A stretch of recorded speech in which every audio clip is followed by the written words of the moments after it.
Il fait caca dans son slip. Je veux une photo dans le vestiaire du caleçon de Marquinhos. Je veux regarder l'état. Je veux que quelqu'un le sente et nous dise si ça pue la merde ou pas. Parce que clairement, le match qu'il nous a fait ce soir, c'est un désastre. C'est lui qui donne le ballon sur le premier but. Salut à tous, c'est FC Corpinia, j'espère que vous allez bien. On se retrouve pour le débrief du match entre le FC Barcelone qui affrontait Monaco en Ligue des Champions pour leur première journée et le FC Barcelone s'incline 2-1 au stade Louis II.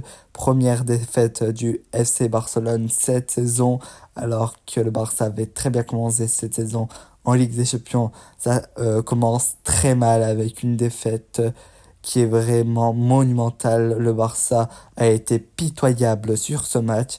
On va revenir tout d'abord sur Ter Stegen.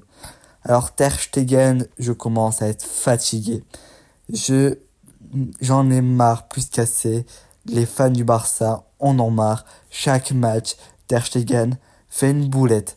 Chaque match, on aura une boulette de Ter Stegen. C'est fatigant, c'est énervant. Et je sais très bien qu'il y a des supporters du Barça qui vont toujours le défendre en disant oui, mais en 2015, il a fait un arrêt qui a permis au FC Barcelone. À un moment donné, il faut se remettre en question. Ter Stegen n'est plus au niveau pour jouer au FC Barcelone. Je suis désolé, mais Ter Stegen est un gardien qui est devenu lambda.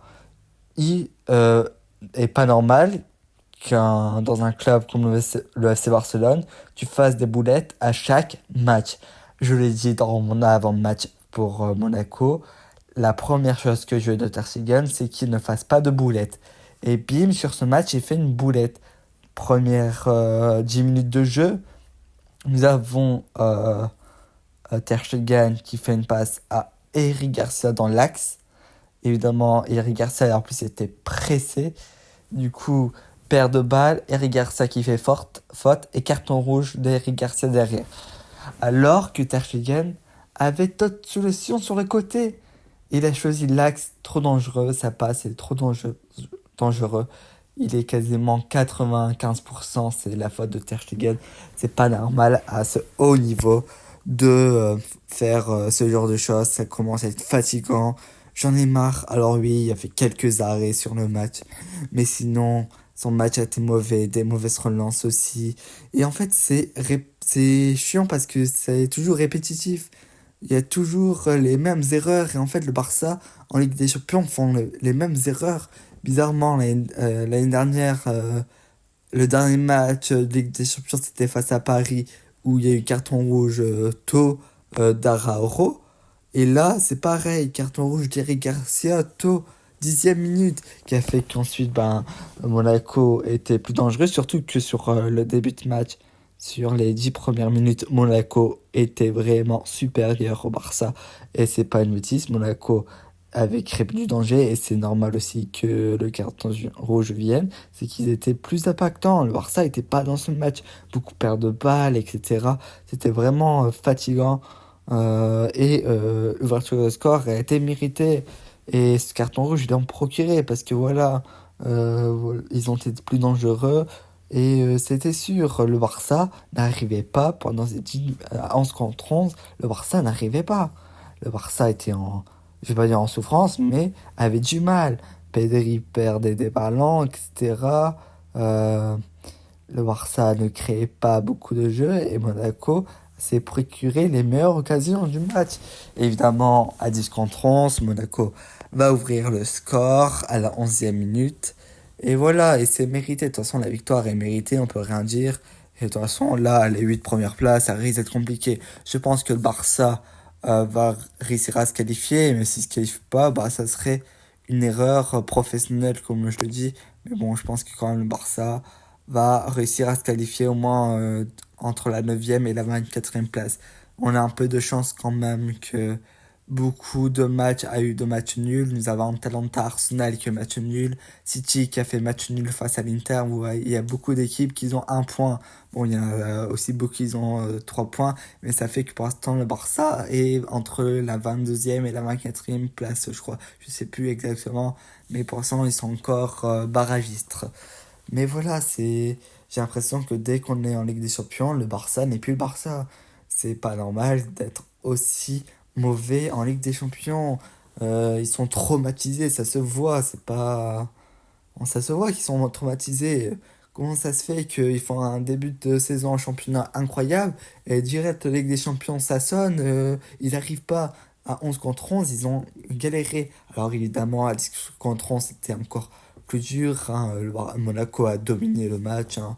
Monaco a clairement dominé, je vous l'avais dit, il faut pas sous-estimer Monaco. C'était pas pour rien qu'ils avaient gagné 3-0, même si c'était l'équipe un peu, on va dire, Z du Barça au campeur.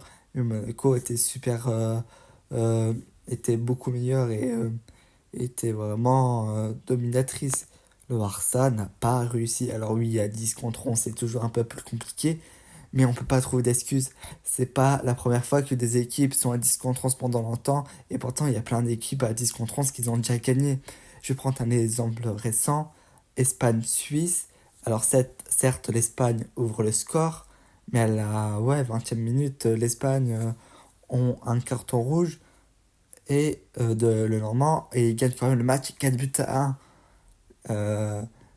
4 buts à 1, et ils ont réussi à, voilà, quand même, voilà, la Suisse n'est pas une petite nation, c'est quand même une nation moyenne qui sont souvent maintenant dans les compétitions européennes. Voilà, c'est une équipe qui est un peu comme des outsiders entre guillemets. C'est des équipes que on fait très attention parce qu'ils ont un collectif très impressionnant et très bon.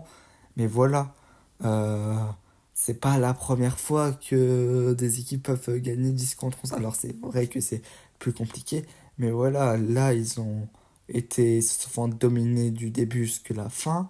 Alors certes, la Yamal, je vais en parler tout de suite, il marque un but, voilà, il est beau le but et tout ça. Bon, malheureusement ça suffit pas, mais c'est pas normal que le Barça a besoin d'une indépendance d'un joueur de 17 ans. C'est pas normal. Et ça devient trop inquiétant. Euh, il y a pendant des années, le Barça a été indépendant de Messi. Pourquoi je dis Messi, j'en sais rien. Messi. Alors oui, j'ai pas envie de faire de comparaison. Et comme je le répète, la Yamal et Messi et Messi. Mais là, si on commence à avoir l'indépendance de la Yamal, c'est très très grave. À 17 ans, la Yamal, c'est lui qui stat. Alors oui, son match, il est mauvais. Il faut le dire, c'est son peut-être le pire match depuis qu'il a devenu professionnel en tant que joueur. C'était le match où il était le moins bon. Voilà, et beaucoup de pertes de balles et tout. Donc oui, je suis d'accord. Mais voilà, il stat. Mais c'est pas normal que c'est lui qui a créé ce but. Il l'a créé entre guillemets tout seul. C'est pas normal que on va dire, le danger vienne de Lamine Yamal, 17 ans. C'est pas logique. On peut pas considérer ça comme normal en fait. Il a 17 ans. Voilà. Il a encore du temps à se développer, etc. Et on peut pas se permettre de se laisser d'un joueur de 17 ans. Je veux dire, le Barça, ont un collectif, ils ont quand même une équipe. C'est pas comme si, voilà. Euh, mais là, c'est pas normal parce que là, on dépend d'un joueur de 17 ans et c'est très très grave. Je vais parler aussi de Hansi Flick. Alors, j'ai pas envie de critiquer Hansi Flick parce que depuis le début de saison, voilà, très bon. Mais sur ce match, c'était très mauvais. Là, si on devait juger sur ce match, évidemment, c'était très mauvais. Tu fais des changements à la 80e, alors que tu perds 1-0 à... alors que tu es à 10 contre 11. En fait, j'avais l'impression qu'on gagnait le match. Ben, j'ai vu Xavi, hein, j'ai pas eu de comparaison, mais là, j'avais l'impression de voir Xavi qui... on a l'impression qu'il gagne le match, alors qu'au final, on est en train de le perdre. Et je comprends pas. Pourquoi il fait des changements aussi tard? C'était foutu. Et juste avant les changements, on se prend un deuxième but. C'est quoi les changements si tard? Surtout, c'est des changements qui sont servis à rien.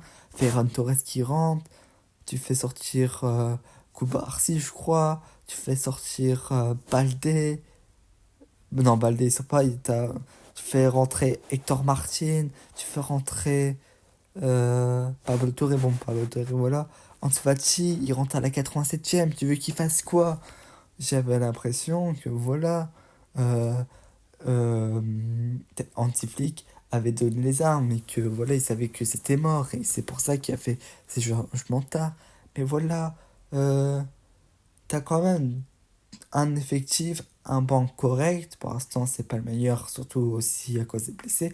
Mais pourquoi tu fais des changements aussi tard alors que t'es en train de perdre? J'ai pas compris. C'était un mauvais coaching de Hansi Flick, ça arrive, hein, voilà. Mais sur ce match, ça m'a déçu parce que depuis la saison, il m'a pas été décevant. Je vais parler aussi de Lewandowski. C'est très fatigant. On a un joueur qui ne pèse pas assez dans les grands matchs. Encore une fois, un match très mauvais de Lewandowski, absent sur les grands matchs. Et c'est fatigant parce que c'est répétitif encore une fois. C'est pas la première fois, encore une fois, que Lewandowski passe à côté de ce match. Et là, il passe clairement à côté de ce match. Et voilà, ça devient fatigant. On a un besoin d'un Lewandowski. Alors, je dis pas qu'il doit tout faire, etc. Je sais, il est un peu vieux et tout. Et voilà. Mais c'est un buteur excellent. C'est un excellent buteur. C'est un buteur de métier. Voilà, ça fait partie des top buteurs. Mais là, c'est fatigant. Et surtout, c'est pas la première fois, même avec le Bayern et tout ça. Dans les grands matchs, il était souvent absent. Et en fait, c'est fatigant parce que Lewandowski, voilà, si c'est un des meilleurs à son poste, pourquoi il n'est pas assez présent? C'est pas normal. Et c'est très fatigant, voilà, Lewandowski, encore un mauvais match. Déjà, son match face à l'Iran, il était assez moyen, mais là, un mauvais match dans les grands moments de Ligue des Champions. Et ça devient fatigant. Alors bon, vite fait, Eric Garcia, voilà, carton rouge. Je remets pas en cause le carton rouge. Bon, je dis pas qu'il est fautif, il est pas fautif. Je dis pas qu'il est pas du tout fautif, parce que voilà, il est quand même un peu fautif pour moi. Il y a 80% de fautif du côté de Ter Stegen et 5% de euh, Eric Garcia. Mais bon, voilà. Mais encore une fois, encore une fois, on se fait avoir sur un carton rouge bêtement le Barça pouvait éviter. Le Barça pouvait éviter.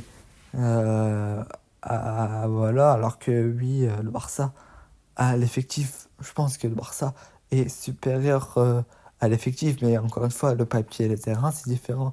Et Monaco a très très bien joué. Voilà.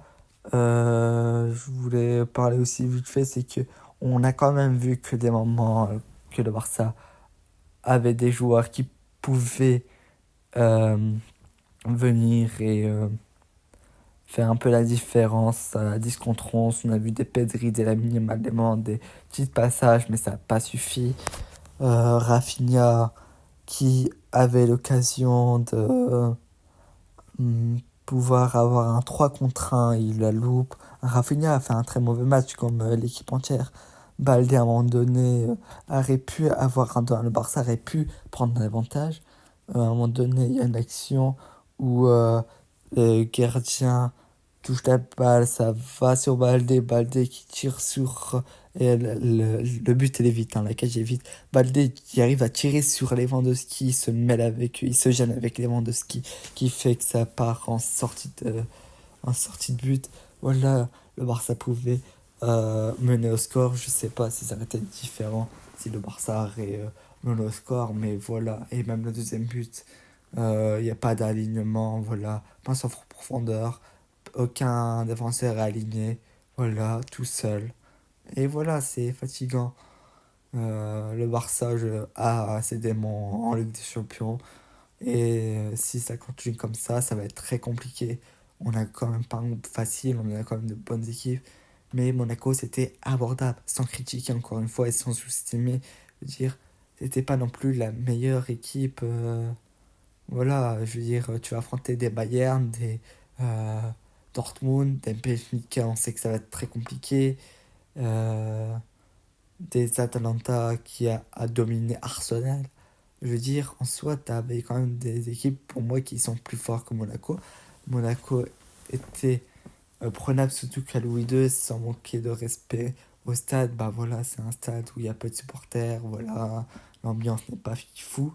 C'était l'occasion de prendre des 3 points, mais tu l'as pas fait, tu perds ce match. Voilà, tu as fait un match qui est catastrophique du début à la fin. Monaco a très bien joué, Monaco mérite sa victoire. et on peut que s'incliner maintenant au FC Barcelone de se remettre bien, de se reconcentrer sur le championnat. Évidemment, la Ligue des Champions n'est pas terminée. Il reste encore 7 matchs au Barça de faire son possible de ramener un maximum de points pour se qualifier pour les matchs à élimination directe. J'ai peur évidemment face au Bayern parce qu'ils ont claqué un 9 buts face au Dynamo Zagreb. Voilà, ils sont en forme et voilà. J'ai peur. Mais voilà, après on verra bien comment ça se passe. J'ai j'ai plein de questions, je suis un peu dans l'incompréhension parce que le début de saison était quasiment parfait. Et là, tout d'un coup, j'ai l'impression que tout s'écroule, que j'ai l'impression que le Barça n'ira jamais en travers de leur peur et de leur faiblesse de Ligue des Champions et qui vont toujours avoir ce trauma qui est fatigant. Bon, merci d'avoir suivi cet avant-match. J'ai peut-être oublié quelque chose, mais sans plus. Je sais plus c'est quoi, mais c'est pas grave. On se retrouve bientôt pour les autres avant-matchs et les débriefs. Merci d'avoir suivi ce débrief. Au revoir.